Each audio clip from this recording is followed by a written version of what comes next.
God damn, I love Beyblade Burst. It's been over 5 years since I last uploaded, and honestly I haven't really paid much attention to the franchise since. But after recently watching Beyblade Burst Quad Strike for the first time, yes, a bit late I know, and seeing a dire lack of burst content on YouTube, I want to try and mitigate that as much as I can for anyone that might still love the series as much as I do. And what better way to do that than to rank all the bladers from the season that started it all off.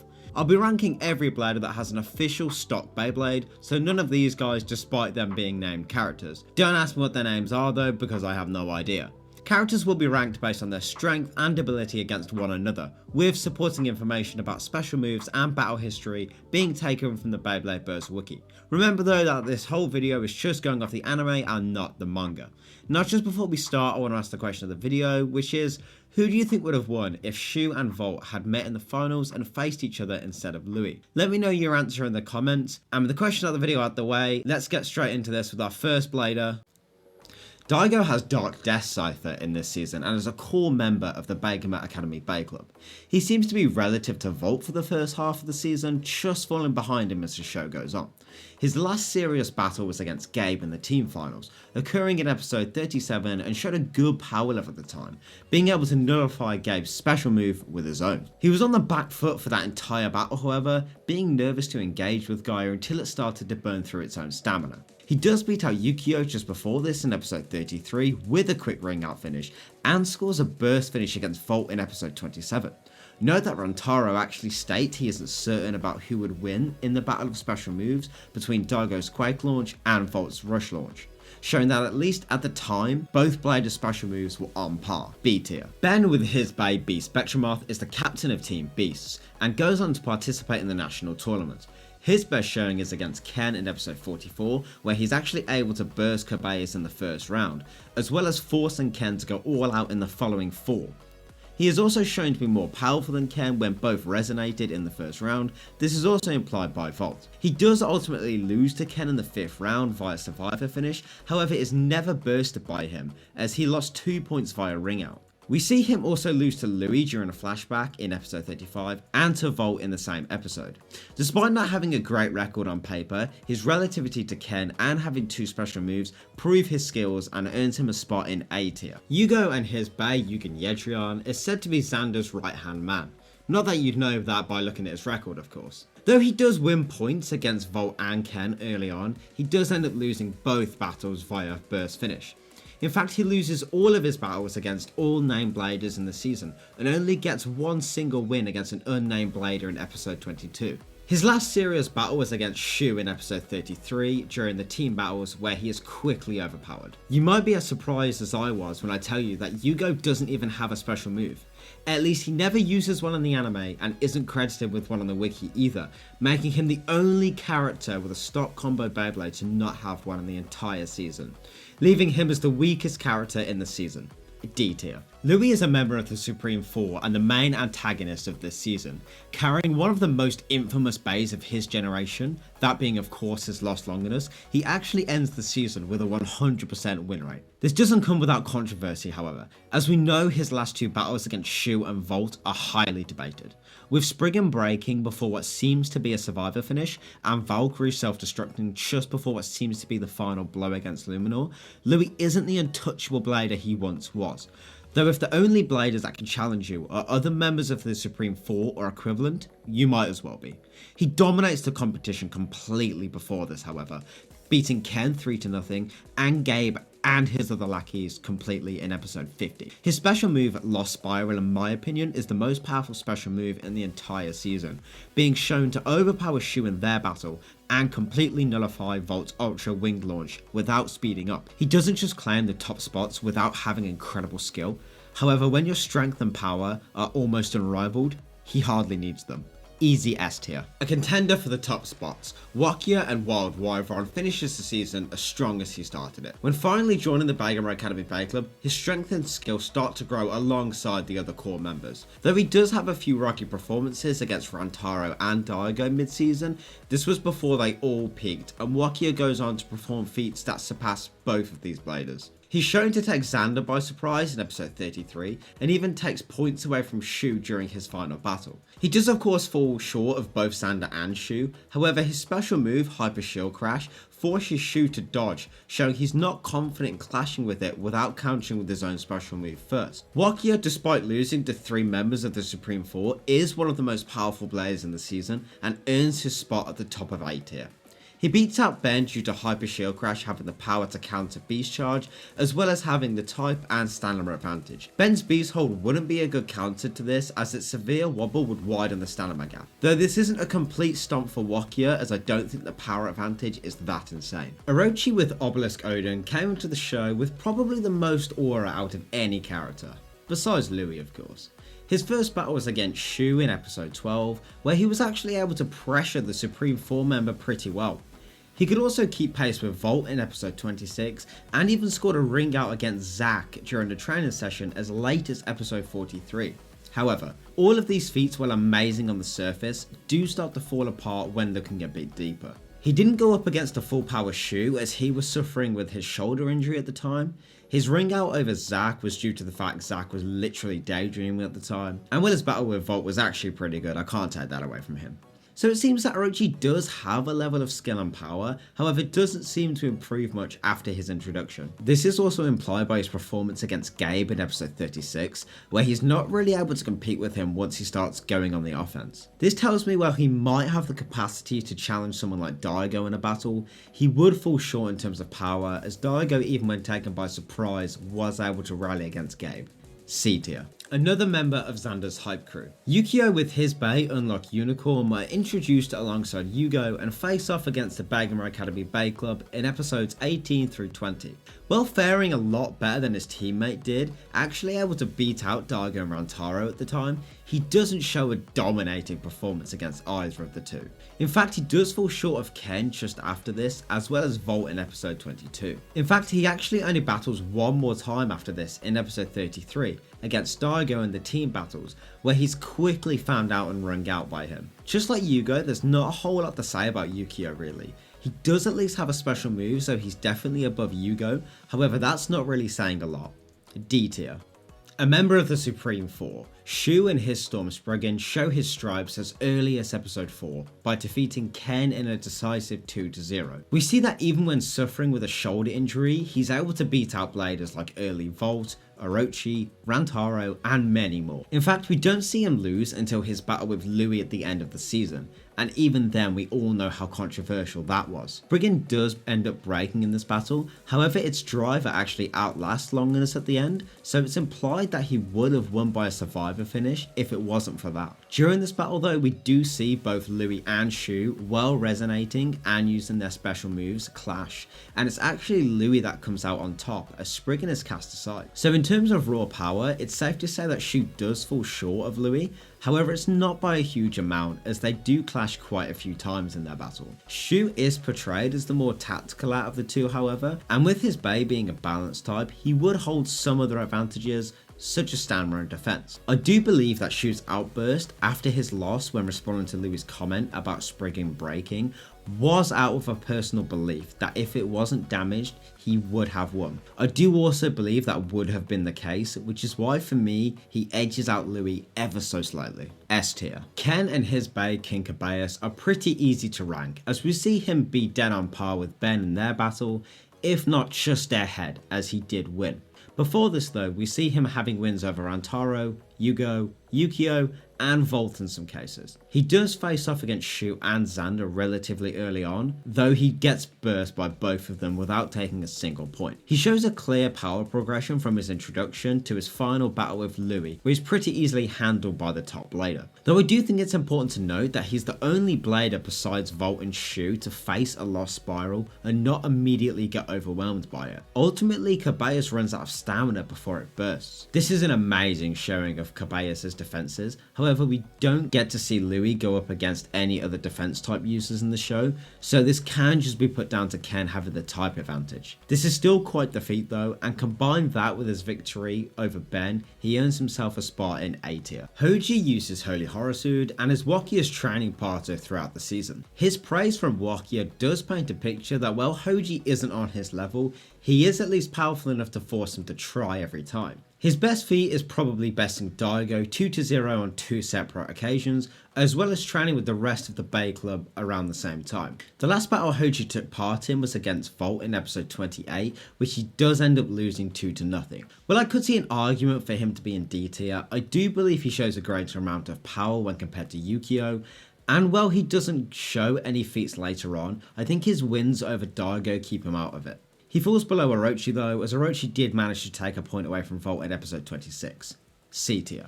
Gabe owns Giant Gaia and is the team leader of Team Rideout. He dominates Orochi in episode 36, getting a quick burst finish, beats out Daigo as previously mentioned by Survivor finish, and losing to Zac in episode 44, where despite getting an early burst finish, he's quickly put in his place. So knowing what tier he falls in is the easy part. Knowing where he falls in that tier though is a bit more difficult. He does have a better showing than anything Ben or Ken show, and his showing against Zac on the surface does seem to be a better performance than Wakia had against Shu. Gaia's burst over Zeus does seem to be because of Zac's tendency to not go all out from the start, as it does become a recurring tendency later on, though this shouldn't detract from Gabe's power, as we see that even when low on stamina, he's still able to nullify Daigo's special move with his own. I think a clash between Hyper Shield Crash and Swing Counter would be close, with Gabe actually having the raw power edge. However, with Gaia's self-destruction against Zeus, it's possible the same thing would happen against Wakia when unable to break through Wyvern's defenses quick enough. This is just speculation, but for me, it's enough to say he would lose to Wakia more often than not. Speaking about Zac, he and his bae Zillion Zeus are up next, and as another member of the Supreme Four, his placement on the list will be quite easy to pinpoint. His wins over Gabe and Akira are great feats, and definitely secure his place among the top blades of this season. He clearly has a tendency to not go all out from the start though, as seen in those battles against those two bladers, so I do think that at least on paper, he would definitely have close matches with everybody in A tier, but clearly showing that he has the power to overwhelm them when going all out. Seeing that when both resonating and clearly going all out, that Valkyrie couldn't burst Zeus just shows that Zac's full power is clearly on the same level as Valt's and Awakened Valkyries at the end of the season. In fact, Zeus only bursted at the last possible moment, being almost a slow motion burst of sorts. He forces Valt to perfect sprint boost just to compete with him, so his strength is definitely in the same sort of realm as Lui and Shu's. Though we know that Valt's aerial boost is a tad stronger than his sprint boost, so it's safe to say he definitely falls below Lui. He definitely rivals Lui and Shu though, and earns his title as a Supreme 4 member, however he will be overpowered by Lui and outplayed by Shu, so he claims the third spot for now. Naoki uses Nova Neptune and actually only battles one opponent 3 separate times in the span of 3 episodes, that opponent being Valt of course. He is able to give pre-Final Awakening Valt a bit of trouble, actually besting him in episode 40 and taking a point in their next battle. However, he does mess with Valt's concentration and try to make him late for their next match, so this wasn't exactly due to his skill and strength entirely. In fact, we see when Valt's focused and going for the win, he beats Naoki out 2-0 without much difficulty. Neptune does have the gimmick of being able to change its driver mode, so there is some versatility there, and I see this combined with his special move Wave Launch being able to beat out all the bladers in C tier. While I do see the mode changes giving Daigo trouble, taking points away from him, we don't see anything to suggest he can dish out the same sort of power that Daigo can, so for now he's going to fall short of him in B tier. The best friend of the protagonist. Rantaro uses Rising Ragnarok in this season and is another core member of the Bagamura Academy Bay Club, alongside Valt. In fact, he battles Valt a total of 10 times throughout this season, and if you're curious of the score between the two, then it actually ends 5-3 in favour of Rantaro, with one battle having an unknown victor according to the wiki. Aside his battles with Valt, he has wins over Wakia in episode 27 and is able to have close battles with Ken and Rantaro. He loses to Ken though in episode 34, and his final battle was against a no-name blader, which he does end up winning quite easily. Rantaro stops battling quite early on when compared to other side characters, and he doesn't make a huge stamp on the team battles unlike the rest of his teammates, who all had at least one battle to show how good they really were. He doesn't show a feat on par with anything Daigo shows, and I don't see him consistently being able to read Naoki's gimmick well enough to beat him either. He did score a point against Valt around the same time that Orochi did, however I don't see him being able to fend off Orochi's blast beat if he can't do it to Valt's rush launch. C tier. Valt's progression throughout the series is incredible. His last few battles against Quon, Xander, Zac and Lui show that even towards the end, Valt was still perfecting his special move and launch styles in a way unseen by very few players in this season. By his last battle, he had perfected his sprint boost and actually created aerial boost, which Lui also adopted. His most powerful special move, according to the wiki, is Ultra Winged Launch, which I would agree with, closely followed by his Ultra Flash Launch, which was shown to be able to nullify a lost spiral. He's powerful enough to burst Excalibur and Longinus, though of course and always going on the offense, he's prone to being burst himself. I do think he achieved somewhat of a slow motion burst against Zac, as when both of them were at full power, Valt wasn't able to pierce his defences. We see Valkyrie self-destruct before dealing what appears to be the final blow against Luminor. However, something I think everyone forgets is that Valkyrie made that crack itself after Valt had to use aerial boost to try and overpower Lui. Sprint boost had proven insufficient, and so his only bet was on aerial boost, so there was no beating Lui without it. What I'm getting at is that Valt was stuck between a rock and a hard place. If he didn't use aerial boost, he wouldn't have the strength to overpower Lui. And when he does use it, we see Valkyrie self-destruct. So in what might be a controversial take, he actually takes the third spot behind Lui in my opinion. But still, going from being unable to launch your Beyblade properly to taking top 3 podium is insane. Quon is the owner of Quetzalcoatl and is told and shown to us to be the ice to Xander's flames. We do see him train with Xander in episode 46, where he's able to get a simultaneous burst before losing to a burst at the end. Though if you pay attention, Excalibur also bursts seconds later. He was getting the better of Valt in their final battle just before his final awakening, however was ultimately shown to fall short in a head-to-head when Valkyrie had fully awakened. He's clearly still a challenging training partner for Xander, so he will be able to hang with the Blade as an A tier. With much more impressive feats than anything Ken or Ben show, he definitely surpasses them. Bound Launch is shown to be able to deflect strikes from Valkyrie and Excalibur, so he'd have no issue with defending from initial offenses from either Wakia or Gabe, until he is faced with either of their special moves. This is where he could use his raw power that is shown to be just below that of Valt and Xander's to fend off Gabe just long enough to achieve a stamina finish. This is where Wakia will be launching Hyper Shield crashes constantly though, and it's hard to see Quetzalcoatl not being sent flying from any of them, ultimately finding Quon at second place. However, these three are extremely close. Jin the Spirit Blader. He uses Jumbo Jormentor and only battles once in the whole show against Shu. We do see a special move, Zombie Launch, being able to recover from Shu's upper launch, but when going on the offense is quickly cut down. There's not much to say here really. Defensively he seems quite capable, being able to recover quite quickly, however going up against Shu is quite unlucky, as we really don't get to see much of his potential. We do know he scores a ring out against Shu, but this was due to Naoki's interference, and with how quickly Shu dispatches him, it's obvious that he wouldn't have scored this point without it. He might be the most difficult blader to rank, as only battling once and losing in that battle really doesn't give us much of anything to go off.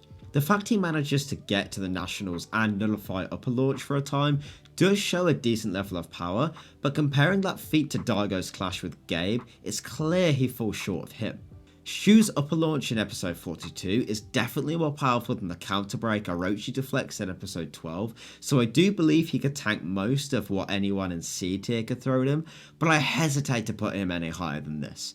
B tier. Akira and Acid Anubis, just like Jin, only show up for one battle against a named character. Akira's best feat is exactly the same as Gabe's in getting a 2-3 loss to Zac. One thing to note about his burst of Zeus compared to Gabe's though, is that he used his special move Perfect Circle to do it, whereas Gabe doesn't seem to do so.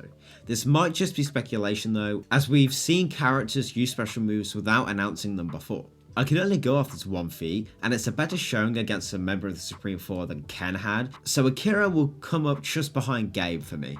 A tier. Now last but certainly not least is the final member of the Supreme Four, Xander and his base Xeno Excalibur. His best feat is of course going toe to toe with Awakened Valt in episode 46, and we see his special move Dual Saber is powerful enough to burst Valkyrie as well as overpower a resonated Wyvern in episode 33. Now without a doubt he beats everyone in A tier, as we've seen him beat out bladers like Wakia and Quon. However, where he falls on S tier is the debate. We see in episode 46 that Xander, well resonating and using Dual Saber, is a match for resonating Valt when he uses Sprint Boost or Wing Launch. Valt ultimately wins the match 4-2, but it clearly takes everything out of him. We see Xander lose to Shu in a flashback, to Valt in episode 46, and well, by scaling we can conclude that while potentially snagging a few points away from Lui, he'd more often than not lose. So just like last time I did this 5 years ago, it's Xander against Zac. Xander is shown to have the power to score multiple bursts and simultaneous bursts against Valt, whereas Zac is shown to be able to tank the barrage from Valt when going all out. With that being said, as previously mentioned, Valt perfects his sprint boost in his battle with Zac, which takes place slightly after the battle with Xander. So by the tiniest of margins, for me, Xander claims his spot as the 5th strongest blader in this season. Ultimately though, remember that this is just my opinion. I could 100% see some arguments to be had over the placements of all the bladers in A tier, and of course Zac and Xander. But I've spent so much time rewatching battles and checking the wiki, and I really do believe that this tier list is as accurate as I can get it. But tell me what you think in the comments, as well as any video ideas you want to see me do moving forward.